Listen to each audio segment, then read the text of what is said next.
सुप्रभात बच्चों। आज मैं आपकी पाठ्य पुस्तक वसंत भाग 1 पाठ 2 पढ़ाने जा रही हूँ, जिसका शीर्षक है बचपन, जिन्हें लिखा है कृष्णा सोबती जी ने। आपको मालूम है बच्चों, जब आप नानी घर या दादी के घर जाते होंगे तो आपकी नानी या आपकी दादी आपसे अपने बारे में कुछ बात साझा करती होगी। वो कहती होंगी कि मेरे समय में ये होता था, मेरे समय में ऐसा होता था, मेरे समय में वैसा होता था। अब वैसी बात कहाँ है? ऐसी बातें आपने सुना है ना? हाँ, तो सोबती जी जो है ना, लेखिका हमारी, वो कहती है हमारे समय में जो बातें थी ना, वो कुछ और थी। आज काफी बदलाव, काफी परिवर्तन आ गया है। उन्हें कुछ कुछ बातें तो आज भी याद है, जो हमारे साथ साझा करेंगी। सोबती जी कहती हैं कि मुझे आज भी याद है कि मैं फ्रॉक, स्कर्ट, बहुत सारे गरारे पहना करती थी, तरह तरह के रंग बिरंगे, बहुत ही चमकीले चमकीले रंगों की। लेकिन आज मुझे बहुत सादा सफ़ेद कपड़े पहनने बहुत पसंद है।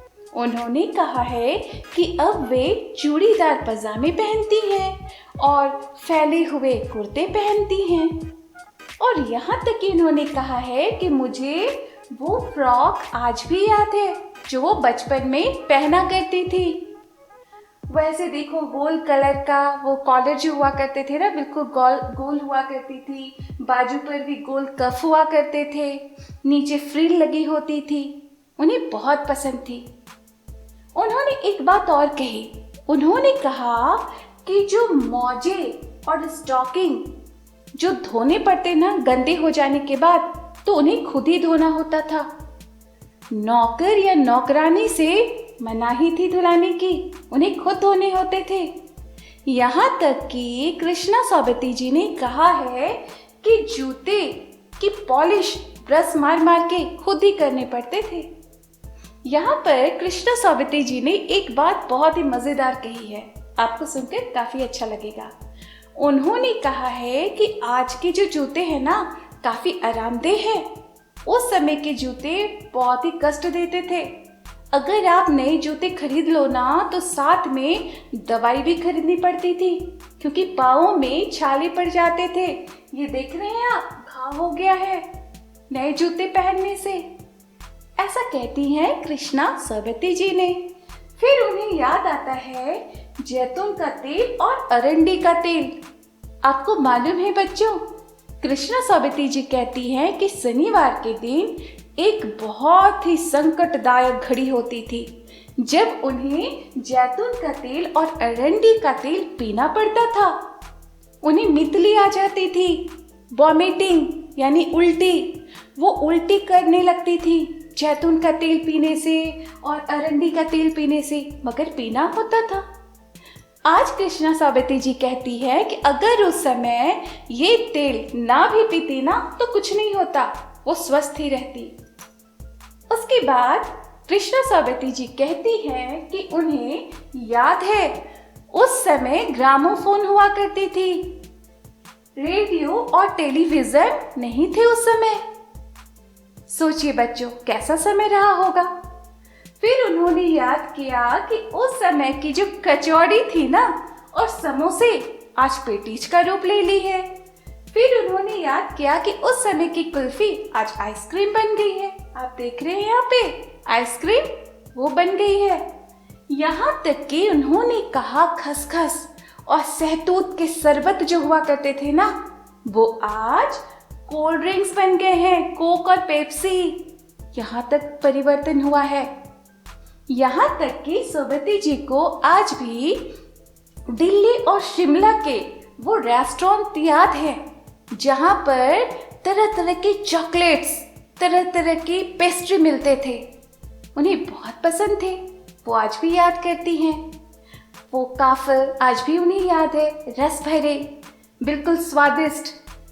और देखिए वो क्या क्या हमारे साथ साझा करती हैं। सोबती जी कहती हैं कि मुझे याद है जब मैं बच्ची थी ना, तो हमारे घर मॉल से बहुत दूर पे नहीं थे, बहुत ज़्यादा दूर पे नहीं थे।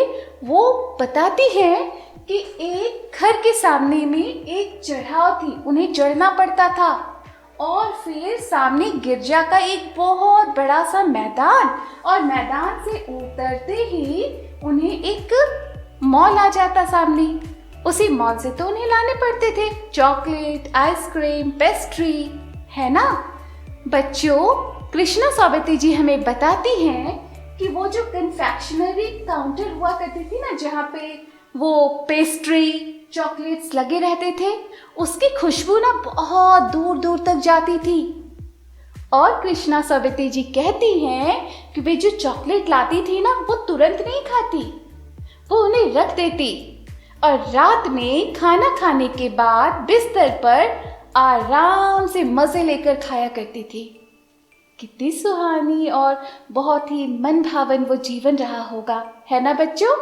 चलिए फिर देखते हैं कृष्णा सौबती जी हमें क्या बताती हैं। हमें बताती हैं कि उन्हें आज भी याद है उस समय का वो चटपटा चना जोर गरम।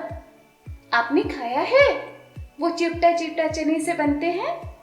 तो चना जोर गरम के बारे में कृष्णा सौबती जी बताती हैं कि उस समय सारे बच्चे चाव से खाया करते थे, और उस समय एक गाना भी बहुत ही प्रसिद्ध था।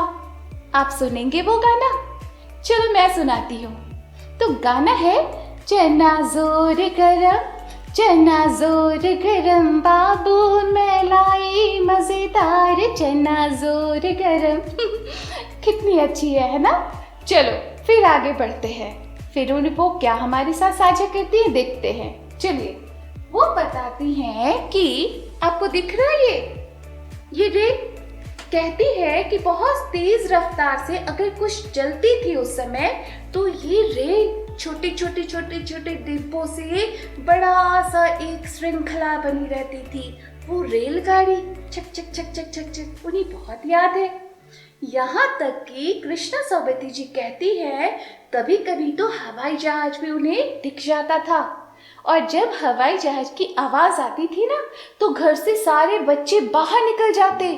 उन्हें ऐसा लगता कि कोई बहुत बड़ी सी चिड़िया पंख, दोनों पंख फैलाए उड़ रही है। बच्चे जैसे ही बाहर निकलते उन्हें देखने के लिए हवाई जहाज गायब, क्योंकि उसकी रफ्तार तो काफी होती है ना। चलिए फिर देखते हैं कृष्णा सौबती जी हमारे साथ क्या साझा करती हैं। कृष्णा सौबती जी हमें बताती हैं कि उन्हें वो गिरजा भी याद है, गिरजाघर, जिसकी घंटी की आवाज चारों दिशाओं में गुंजित होती थी, और उसकी वो जो मधुर ध्वनि थी ना, उसे सुनकर ऐसा लगता था कि मानो साक्षात ईशा, प्रभु ईशा मसीह आए हैं और स्वयं कुछ बातें कर रहे हैं। कितनी मनभावन हुई होगी वो दृश्य, है ना मेरे प्यारे बच्चों। आइए उसके बाद सौबती जी जो हमारी लेखिका है वो क्या बोलती है वो देखते हैं। चलिए बताती हैं कि एक बार अचानक उनकी आंखों में कुछ समस्या आ गई, उन्हें डॉक्टर पास जाना पड़ा। जब वो डॉक्टर के पास गई ना, तो देखती है कि जो डॉक्टर है वो अंग्रेज है। फिर उनकी आंखों की पूरी तरह से चेकअप हुई, पता चला उनकी आंखें में कुछ खराबी आ गई है, उन्हें चश्मे की जरूरत है। फिर उन्हें चश्मे दी गई पहनने के लिए। डॉक्टर ने कहा धीरे धीरे धीरे धीरे आपके चेहरे से ये चश्मा उतर जाएगा। लेखिका कहती है यह बात मुझे आज भी याद है, मगर ये जो हमारे चश्मे हैं ना, वो हमारे चेहरे पे आज भी है, नहीं उतरी। और जैसे ही ये चश्मे लगा के वो अपने घर में अपने आसपास पड़ोस से मिलती हैं, तो सारे लोग उन्हें क्या कहते हैं कि अरे दूध पियो, हरी सब्जी खाओ, शाक खाओ, तब तो आंख में रोशनी आएगी। इतनी कम उम्र में तुम्हें चश्मे कैसे लग गए? उन्हें बड़ी समस्या हो गई। सारे लोगों की बातें सुनते सुनते उन्हें बड़ा अजीब सा अटपटा सा लगने लगा। और सबसे मजेदार बात है ना, उसके चचेरे भाई ने जब देखा कि कृष्णा सौबती जी ने चश्मा पहन रखी है, उन्हें हंसी आ गई, उन्हें ताने दिए। वो क्या कहे आप सुनेंगे? चलो मैं सुनाती हूँ। वो कहते हैं आंख पर चश्मा लगाया ताकि सूझे दूर की, आंख में चश्मा लगाया ताकि सूझे दूर की। यह नहीं लड़की को मालूम सूरत बनी लंगूर की। सोचिए, यहाँ तक कि उन्होंने लंगूर तक कह दिया। अब कृष्णा सोबती जी क्या की, वो आईने के पास गई, चश्मे को उतारा फिर पहना, चश्मे को उतारा फिर पहना, यहाँ तक कि बगल में एक टोपी रखी हुई थी अब उनके भाई की, उन्होंने उस टोपी को भी पहना। फिर अपने आप को उन्होंने आईना में देखा। हाँ, थोड़ा मजाक किया तो जरूर था, पर अच्छा भी लग रहा था। कभी चश्मे को पहना उतारा, कभी टोपी को पहना, और आज भी उन बातों को याद करके ना कृष्णा सोबती जी बहुत खुश हो जाती है, बिल्कुल मन उनका प्रफुल्लित हो जाता है। और वो कहती हैं आज हमसे कि मेरे प्यारे बच्चों, मैं आज भी स्कार्फ या दुपट्टा नहीं बांधती, आज भी मैं शिमला में बड़े बड़े तरह तरह के टोपियों को पहनना पसंद करती हूँ, और हमारे पास बहुत सारे टोपी हो गए हैं। तो कितनी सुंदर, कितनी मनोहर, कितनी मन भावन यादों को कृष्णा सोबती जी ने हमारे साथ साझा किया है ना मेरे प्यारे बच्चों। इस संस्मरण को जरूर पढ़ें और इनके अंदर जो छिपी हुई बातें हैं उनको आप अभी के जो जीवन है हमारे, उससे थोड़ा सा तुलना करके देखिए कि तब के जीवन और अब के जीवन में क्या क्या बदलाव आए हैं। अच्छा से पढ़िए। शुभकामनाओं के साथ, धन्यवाद।